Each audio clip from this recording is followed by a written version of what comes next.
Hello guys, and welcome to a new game, the Stanley Parable. So, let's get right into the game.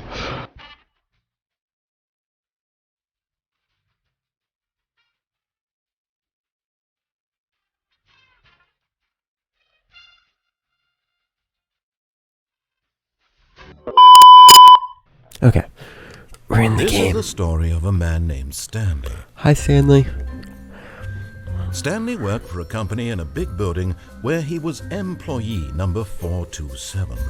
Employee 427. number 427's job was simple. He sat at his desk in room 427 and he pushed buttons on a keyboard. Orders came to him through a monitor on his desk, telling him what buttons to push, how That's long boring. to push them, and in what order. This is what employee 427 did every day, every He's month, doing it so of slow. every year. And although others might have considered it soul-rending, Stanley relished every moment that the orders came in, as though he had been made exactly for this job. And Stanley was happy. I love the floating room. And then one day, something very peculiar happened. Something that would forever change Stanley. Something he would never quite forget.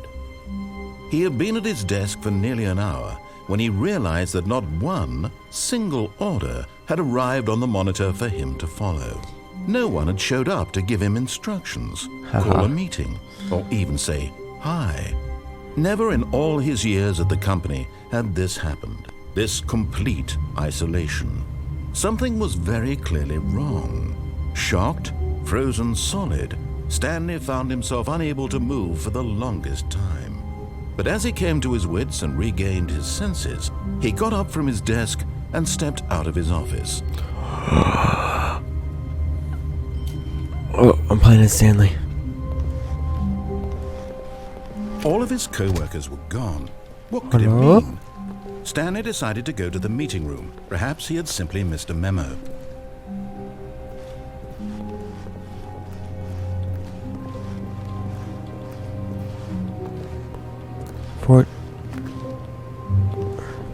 Wasn't 426 back here?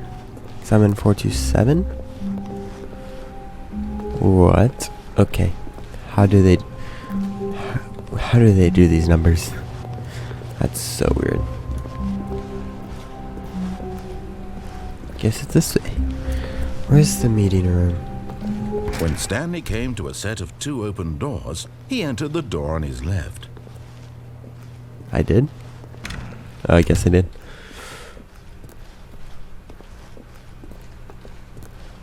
Ah, the meeting room. And nobody's here. Yet there was not a single person here either. Feeling a wave of disbelief, Targets. Stanley decided to go up to his boss's office, hoping he might find an answer there. How to solve it? Dispute with the coworker. Using slides to assure employees that everything's okay. What? Everyone is unique. You're most of all. Okay, let's go to the boss's office. Coming to a staircase, Stanley walked upstairs to his boss's office. Which is all the way upstairs.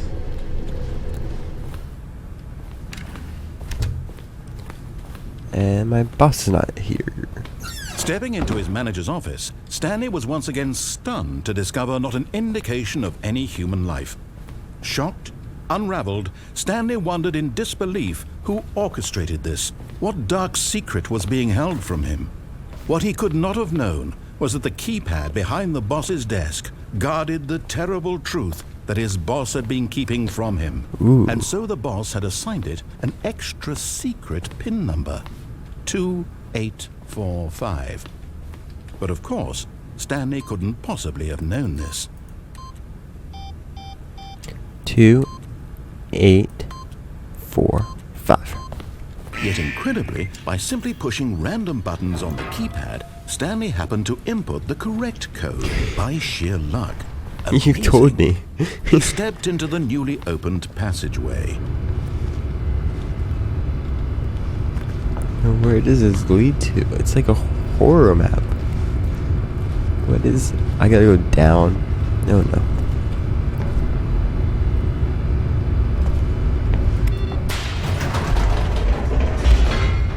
Oh no. I should probably take the right passage, not the left. Just to be the rebel.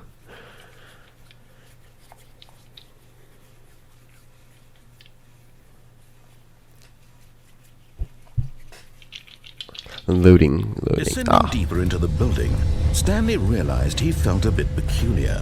It was a stirring of emotion in his chest, as though he felt more free to think for himself, to question the nature of his job. Yeah, why did he feel this descending now, like... when for years it had never occurred to Ooh, him? the bottom. This question would not go unanswered for long.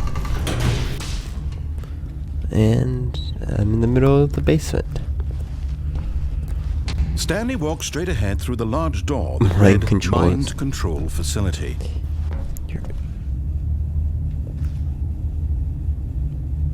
Escape? Let's just do what he says. See what happens.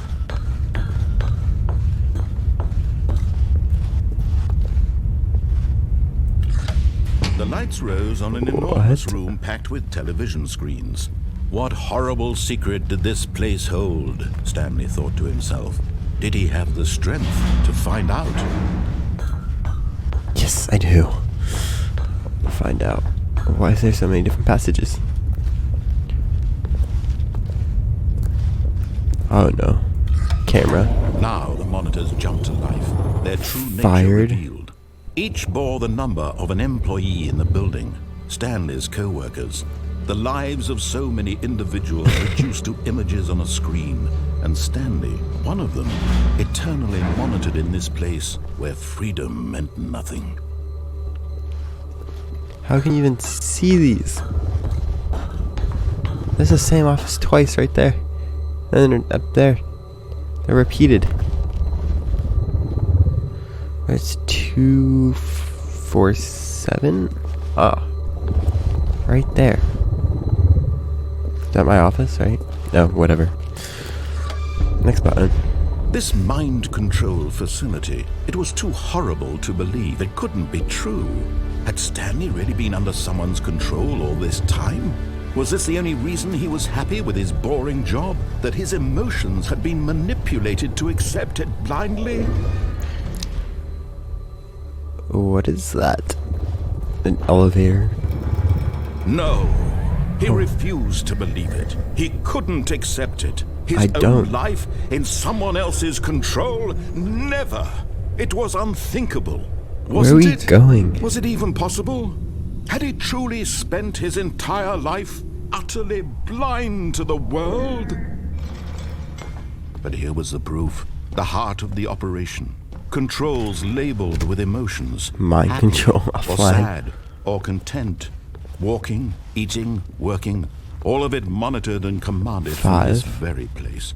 And as the cold reality of his past began to sink in, Stanley decided that this machinery would never again exert its terrible power over another human life. For he would dismantle the controls once and for all. Let's press the one button. Might as well.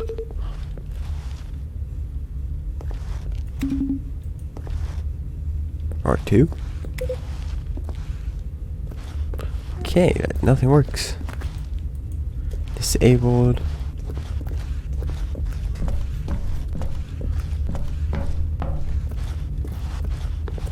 Three. 4 is up here. Or... Nope. None of those work. We're just gonna spam random buttons. How about 4? Does number 4 work? Or do anything? Nope. And I can't jump. There's no jump.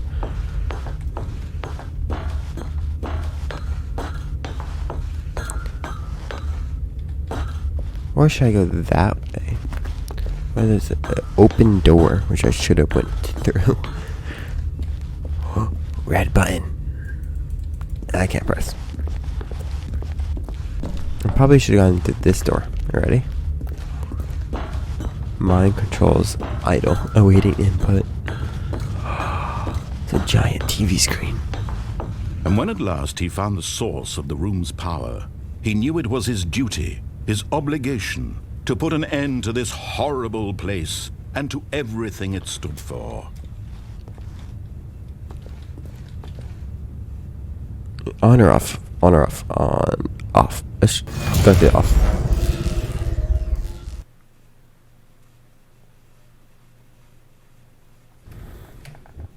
Ruh-roh. Hey, brokey.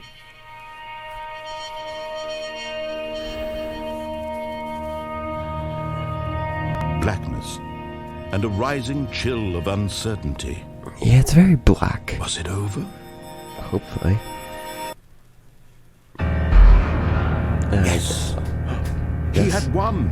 I won? He had defeated the machine, unshackled himself from someone else's I just pressed an command. off button. Freedom was mere moments away. And yet, even as the immense door slowly opened, Stanley reflected on how many puzzles still lay unsolved. Where had his co-workers gone? How had he been freed from the machine's grasp? What other mysteries This did is this very, strange very building hold? bright. But as sunlight streamed into the chamber, he realized none of this mattered to him, for it was not knowledge or even power that he had been seeking, but happiness. Perhaps his goal Trees. had not been to understand, but to let go. No longer would anyone tell him where to go, what to do, or how to feel. Whatever life he lives, it will be his. It's beautiful out. And that was all he needed to know. It was perhaps the only thing worth knowing. Stanley stepped through the open door. I can't yet. Give it a few seconds. Stanley felt the cool breeze upon his skin, the feeling Very, of very liberation, cool. the immense possibility of the new path before him. This was exactly the way, right now, that things were meant to happen. And Stanley was happy. I am happy. Be happy. Oh. I beat the game.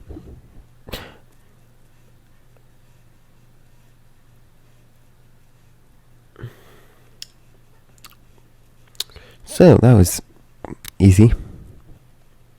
Well, there's many more ways to go through the game, which we're going to play, but not in this episode.